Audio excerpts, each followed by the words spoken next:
Hi, hello, namaste. Welcome to BRK money control. నేను మీ కీర్తి. ఈరోజు మనతో పాటున్నారు AMFI registered mutual funds distributor Srinivas Reddy గారు మనతో పాటున్నారు. సార్‌ని అడిగి మనకున్న డౌట్స్ క్లారిఫై చేసుకుందాం. నమస్కారం సార్. నమస్తే అండి. సార్, ఇది మ్యూచువల్ ఫండ్స్‌లో హై రిటర్న్స్ వచ్చే అవకాశం ఉందంటారా సార్? హై రిటర్న్స్ అంటే ఎంత? బేసిక్‌గా హై రిటర్న్స్ వచ్చే అవకాశం ఉందా అంటే, హ్మ్. ఒకళ్ళకి 10% చాలా ఎక్కువ రిటర్న్‌లాగా కనపడొచ్చు. అవును సార్. ఒకళ్ళకి 15, 20% వచ్చినా గానీ సరిపోకపోవచ్చు. హ్మ్.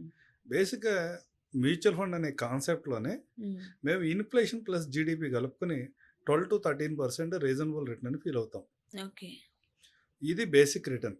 హ్మ్. ఇన్‌ఫ్లేషన్ ప్లస్ జీడీపీ గనక మనం రీచ్ అవ్వగలిగితే, హ్మ్. ఇది రీజనబుల్ రిటర్న్ అని మనం ఫీల్ అవుతాం. హ్మ్. అంతకంటే ఎక్కువొస్తే హ్మ్. మార్కెట్‌లో మ మ పెర్ఫార్మ్ చేసినట్టే. మంచి ఫండ్ బాగా పెర్ఫార్మ్ చేసినట్లే. ఆ! దాంట్లో కానీ లాస్ట్ 20, 30 ఇయర్స్‌లో ఏం జరుగుతుంది? హ్మ్. లాస్ట్ 10 ఇయర్స్‌లో ఏం జరిగింది? లాస్ట్ 1, 2, 3 ఇయర్స్‌లో ఏం హ్మ్. జరిగిందనేది మనం కాలిక్యులేట్ చేసుకుంటే గనక హ్మ్. లాస్ట్ 25 ఇయర్స్‌లో హ్మ్. మ్యూచువల్ ఫండ్స్ ఇండెక్స్ అనే కేటగిరీ సెన్సెక్స్ దగ్గర దగ్గర 13% రిటర్న్ జనరేట్ చేసింది. హ్మ్. సేమ్ రిటర్న్ గోల్డ్ కూడా జనరేట్ చేసింది. ఈ హ్మ్. 25 ఇయర్స్ పీరియడ్‌లో. హ్మ్. అదే సందర్భంలో ఒక 15 ఫండ్స్ హ్మ్. 25 ఇయర్స్ కంప్లీట్ చేసుకున్నాయి. 25 ఇయర్స్ కంప్లీట్ చేసుకున్నాయి. డైవర్సిఫైడ్ ఈక్విటీ కేటగిరీలో రెగ్యులర్ ఫండ్స్‌లో హ్మ్. 25 ఫండ్స్ ఆహ్, 15 ఫండ్స్ 25 ఇయర్స్ కంప్లీట్ చేసుకున్నాయి. హ్మ్. వాటి రిటర్న్ ఎంత అని కాలిక్యులేట్ చేసుకుంటే హ్మ్. దగ్గర దగ్గర మినిమమ్‌గా మాట్లాడుకుంటే ఇవాళ 9% నుంచి హ్మ్. మాక్సిమంగా 22% ఉంది. హ్మ్. అంటే మనం ఏదైతే మాట్లాడుకుంటున్న 12, 13% కంటే కూడా 10% ఆల్ఫా జనరేట్ చేయడానికి పాసిబిలిటీ అయితే ఉంది. హ్మ్. కానీ ప్రతి సందర్భంలోనూ అట్లా వస్తుందా అంటే రాదు. Okay sir. ఎందుకంటే మ్యూచువల్ ఫండ్ అనేది ఎప్పుడు కూడా మార్కెట్ కండిషన్‌కి అనుగుణంగా ఉంటాయి. హ్మ్. అండ్ మనం ఏ సెక్టార్స్‌లో ఇన్వెస్ట్ చేస్తున్నాం, ఆ సెక్టార్స్ పెర్ఫార్మన్స్ ఎలా ఉంది, హ్మ్. ప్లస్ మధ్య మధ్యలో వచ్చే సెంటిమెంటల్ ఇష్యూస్ గానీ, లేకపోతే పొలిటికల్ ఇష్యూస్ వల్ల కూడా మార్కెట్‌కి ఒక్కోసారి ఇబ్బందొస్తుంది. ఆ హ్మ్. ఇబ్బంది వల్ల కూడా ఎట్లా ఉందనేది మనం కాలిక్యులేట్ చేసుకోవాలి. ఓకే. సపోజ్ హై రిటర్న్ గురించి మాట్లాడుతున్నారు కాబట్టి, మేము జనరల్‌గా మాట్లాడుకునేటప్పుడు ఏం చెప్తామంటే, హ్మ్. 15,000 ఒక 15 ఇయర్స్ గనక మీరు ఇన్వెస్ట్ చేస్తే, హ్మ్. 15% సిఏజీఆర్‌లో రిటర్న్ వస్తే, ఓకే. మీకు 1,00,00,000 వస్తదని చెప్తాం. Okay sir. కానీ లాస్ట్ 15 ఇయర్స్‌లో హ్మ్. ఎవరైతే 10,000 ఇన్వెస్ట్ చేశారో, హ్మ్. వాళ్ళకి 15 సంవత్సరాలు అదే ఫండ్‌లో 10,000 ఇన్వెస్ట్ చేసుకుంటూ వచ్చినోళ్ళకి కూడా, హ్మ్. వాళ్ళకి 1,00,00,000 అక్యుములేట్ అయింది. హ్మ్. కానీ ఎన్ని ఫండ్స్‌లో అయింది అనేది మనం చెక్ జేసుకోవాలి. హ్మ్. దగ్గర దగ్గర 200 ప్లస్ ఫండ్స్ ఉంటే ఒకే ఒక్క ఫండ్‌లో ఆ రిటర్న్స్ వచ్చినాయి. హ్మ్. మొత్తం ఎంటైర్ ఆ కేటగిరీ అంతా ఆ రిటర్న్ రాలేదు. హ్మ్. దాంట్లో ఏందంటే ఫండ్ మేనేజర్ కేపబిలిటీ, హ్మ్. అతను సెక్టార్స్‌ని ఐడెంటిఫై చేసే విధానం, ఇన్వెస్ట్‌ని లాంగ్ టర్మ్ హోల్డ్ చేసే విధానాన్ని బట్టి హ్మ్. ఇవన్నీ కూడా ఆధారపడి ఉంటాయన్నమాట. ఇప్పుడు హై రిటర్న్స్ వస్తాయని అంటున్నారు గదా సార్! అవును. అవి ఏ కేటగిరీలో ఉండొచ్చంటారు సార్? అంటే మ్యూచువల్ ఫండ్స్‌లో దగ్గర దగ్గర మనం మాట్లాడుకుంటే ఇవాళ సెబీ గైడ్‌లైన్స్ ప్రకారం 39 కేటగరీస్‌గా డివైడ్ చేశారు. Okay sir. దాంట్లో ఫేమస్ కేటగరీస్‌గా వస్తే హ్మ్. దగ్గర దగ్గర ఒక 10, 12 కేటగిరీలు మనం మాట్లాడుకోవచ్చు. హ్మ్. దాంట్లో వచ్చేపాటికి లార్జ్ క్యాప్ ఉంటది. హ్మ్. లార్జ్ అండ్ మిడ్ క్యాప్ ఉంటది. మిడ్ క్యాప్ ఉంటది. స్మాల్ క్యాప్ ఉంటది. హ్మ్. ఫ్లెక్సీ, మల్టీ ఇలా సెక్టోరియల్ థీమ్స్ కొన్ని ఉన్నాయి. హ్మ్. ఇలా రకరకాల కేటగరీస్. ప్రతి కేటగరీ కూడా దాని ఓన్ కొన్ని లిమిటేషన్స్ బట్టి పెర్ఫార్మ్ చేస్తా ఉంటది. హ్మ్. జనరల్‌గా మేమేం చెప్తామంటే లార్జ్ క్యాప్‌లో మీకు అంత వాలటిలిటీ పెద్దగా ఉండదు. హ్మ్. మార్కెట్ విపరీతంగా కరెక్ట్ అవుతున్నప్పుడు కూడా మీ ఫండ్ పెద్ద కరెక్ట్ కాదు. హ్మ్. మార్కెట్ విపరీతంగా పెరుగుతున్నప్పుడు కూడా మీ ఫండ్‌లో కూడా అంత రిటర్న్స్ ఉండకపోవచ్చు. హ్మ్. మేము ఒక 13, 14% కంటే ఎక్కువ రిటర్న్ ఎక్స్‌పెక్ట్ చేయలేం. హ్మ్. అదే మిడ్ అండ్ స్మాల్ క్యాప్‌కెళ్తే సార్. జనరల్‌గా అయితే నేను అంత ప్రొజెక్షన్ అయితే ఇవ్వలేను గానీ, హ్మ్. రిటర్న్స్ అయితే 16, 17%, 19% వరకు కూడా హ్మ్. రావటానికి అవకాశం ఉంటది. హ్మ్. కానీ దాన్ని మీరు ఇవాళ బేస్‌గా మాట్లాడుకుని 18% దగ్గర 19% ఎక్స్‌పెక్ట్ చేసి మీరు ఇన్వెస్ట్ చేద్దాం అనుకుంటే అలాంటి వాళ్ళందరినీ మార్కెట్‌లోకి రావద్దని చెప్తాం. హ్మ్. సహజంగా మ్యూచువల్ ఫండ్‌లో హై రిటర్న్స్ ఉంటాయి అని అవును. చెప్తున్నారు కదా! నిజమేనా?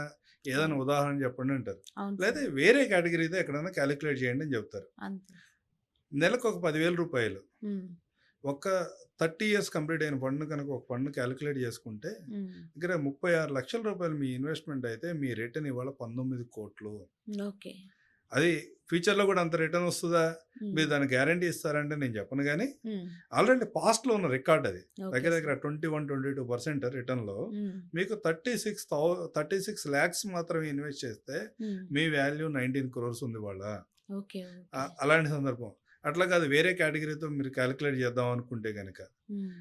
హైదరాబాద్‌లో మంచి ప్రైమ్ ఏరియాలో ఒక 1995, 96లో గనక ఒక అపార్ట్‌మెంట్ కొందామని ట్రై చేస్తే హ్మ్. 5,00,000 రూపాయలుంది. అవును సార్. 5,00,000 రూపాయలు ఎవరైనా ఒక అపార్ట్‌మెంట్‌లో 5,00,000 రూపాయలు ఇన్వెస్ట్ చేసి, హ్మ్. ఆ అపార్ట్‌మెంట్ అతను కూడా ఉండలేదు. ఎవరికో రెంట్‌కి ఇచ్చాడనుకున్నా గానీ, హ్మ్. ఆ రెంటల్ వాల్యూ కూడా ఎక్కడైనా ఇన్వెస్ట్ చేసుకొని వాళ్ళ ఆయన వాల్యూ కూడా దగ్గర దగ్గర 1.2 సీఆర్ అయింది. Okay sir. ఓకే. అంటే ఒక 5,00,000 ఇన్వెస్ట్ చేశాడు. హ్మ్. రెంటల్ వాల్యూని తీసుకెళ్ళి ఎఫ్‌డి పోస్ట్ మళ్ళీ ఆఫీస్ రికరింగ్‌లో వాటిలో ఏస్తేనే అతనికి 1,20,00,000 అక్యుములేట్ అయింది. హ్మ్. ప్లస్ ఆ అపార్ట్‌మెంట్‌ని వాళ్ళు సెల్ చేద్దామని చూస్తే అతనికి ఒక 60,00,000 రూపాయలొచ్చినాయి. Okay sir. అంటే ఒక 5,00,000 రూపాయలు మాత్రమే మాత్రమే ఇన్వెస్ట్ చేస్తే. ఇన్వెస్ట్ యెస్ చేస్తే సార్. 30 సంవత్సరాల్లో హ్మ్. అతనికి 2,00,00,000 రూపాయల దగ్గర దగ్గర లాభం వచ్చింది. ఓకే అంటే సార్. వినటానికి అవును. చాలా బ్రహ్మాండంగా ఉంది. అవును. దీంట్లో అతను ఏమేమి ఫేస్ చేశాడు? టెనెంట్స్ మారినప్పుడల్లా అతను టెనెంట్స్‌ని ఇచ్చేసుకోవాలి, పెయింటింగ్ అవును చేసుకోవాలి, సార్. ఎక్స్‌పెన్సెస్ ఉంటాయి, అవును రిపేర్స్ సార్. ఉంటాయి. ఇవన్నీ చేసుకుంటూ వచ్చాడు. అవును సార్. ఈ 30 ఇయర్స్‌లో అట్లాగే వదిలేసి చేయలేడు కదా! అవును. కానీ అదే అమౌంట్‌ని గనక ఆ రోజు మ్యూచువల్ ఫండ్‌లో పెట్టి 30 హ్మ్. ఇయర్స్ కంప్లీట్ అయిన ఈ రోజుకి 30 ఇయర్స్ కంప్లీట్ అయిన ఫండ్‌లో ఎక్కడ ఉంచినా గాని హ్మ్. మినిమమ్ అతని వాల్యూ 4 సీఆర్ నుంచి 8 సీఆర్ వరకు ఉంది. ఓకే. ఓకే. అంటే మనం ఏదైతే నమ్ముతున్నామో హ్మ్. రియల్ ఎస్టేట్‌లో మంచి రిటర్న్స్ ఉన్నాయన్నది నమ్ముతామంటే ఎందుకు నమ్ముతున్నామంటే మనం అవును. చూస్తున్నాం. చూస్తున్నాం. అవును సార్. లాస్ట్ 10, 15, 20, 30 ఇయర్స్ నుంచి కూడా మనం రూ. 100 చూస్తున్నాం. కొన్నాం. ఇవాళ 2,00,000 అయింది, 3,00,000 అయిందని వింటున్నాం. వింటున్నాం, మనం చూస్తున్నాం. చూస్తున్నాం గూడా. అవును సార్. అలాంటి సందర్భం మ్యూచువల్ ఫండ్స్‌లో కూడా ఉంది. Yes sir. కానీ మనకి తెలీదు. అవేర్‌నెస్ అవును. తెలియకపోవటం వల్ల మనం మ్యూచువల్ ఫండ్‌లో రిటర్న్ రాదు. హ్మ్. లాంగ్ టర్మ్‌లో సస్టైన్ అవుతుందా లేదా అని మనం ఫీల్ అవుతున్నాం గానీ, హ్మ్. ఏదైతే అక్కడ ఏవైతే మీరు చూసిన రిటర్న్స్ ఉన్నాయో హ్మ్. దీంట్లో కూడా లాంగ్ టర్మ్‌లో చూస్తారు. హ్మ్. కానీ దాంతో పాటు పోల్చుకుంటే అక్కడ ఆ రిస్క్ పారామీటర్స్ కూడా మ్యూచువల్ ఫండ్‌లో ఏదైతే మార్కెట్ రిస్క్ ఉందో అక్కడ కూడా అలాంటి మార్కెట్ రిస్క్ కూడా ఉంది రియల్ హ్మ్. ఎస్టేట్‌లో కూడా. ఓకే. ఇవాళ అంటే ఇండియాలో గనుక ఒక క్యాలిక్యులేషన్ తీసుకుంటే హ్మ్. ఇవాళ మన దగ్గర ఉన్న కోర్టులో ఉన్న కేసులన్నిటిలో కూడా హ్మ్. రియల్ ఎస్టేట్ రిలేటెడ్ కేసులు కేసులే మాత్రమే ఎక్కువ. చాలా ఎక్కువ ఉన్నాయి. ఎక్కువ. అవును చాలా సార్. ఎక్కువ ఉన్నాయి. అట్లా పోల్చుకున్నప్పుడు రిస్క్ ఎక్కడుంది? హ్మ్. ఇక్కడ కన్నా అక్కడే ఏముంది? ఎక్కువ ఉంది కదా! Yes sir. Plus liquidity. Yes sir. మీరు ఏదైనా సందర్భంలో హ్మ్. ఒక మంచి ప్రాపర్టీ మీ దగ్గర ఉంది. దాంట్లో మీ అవసరం కొద్దీ దాన్ని మీరు సెల్ చేద్దామని చూసినప్పుడు ఇమ్మీడియేట్‌గా సెల్ అవ్వడం అనేది జరగని పని. అవును సార్. అదే మ్యూచువల్ ఫండ్‌లో గనక కొంత ఉంటే హ్మ్. మీ అవసరానికి తగ్గట్టుగా మనీని విత్‌డ్రా చేసుకోవచ్చు. ఓకే. ఈ ఈ అడ్వాంటేజెస్ కూడా ఉన్నాయి కాబట్టి హ్మ్. మీ నెట్‌వర్త్‌లోంచి 100% హ్మ్. అంటే ఈ అసెట్ క్లాస్ 20% ఇచ్చింది, 30% ఇచ్చింది లేదా 15% ఇచ్చింది కాబట్టి నా అసెట్ మొత్తం తీసుకొచ్చి నేను మ్యూచువల్ ఫండ్‌లోనే ఇన్వెస్ట్ చేస్తా అనే కాన్సెప్ట్‌కి దూరంగా ఉండాలి. మీ టోటల్ అసెట్‌లో నుంచి ఒక 20-30% మాత్రమే ఇలాంటి ఈ అసెట్ క్లాస్‌కి మీరు కేటాయించి ఇన్వెస్ట్ చేస్తే మీకు ప్రాపర్ హాయ్ రిటర్న్స్ అండి. ఉంటాయి. Thank you sir. మంచి ఇన్ఫర్మేషన్ ఇచ్చారు. Thank you so much sir. Thank you అండి. Thank you.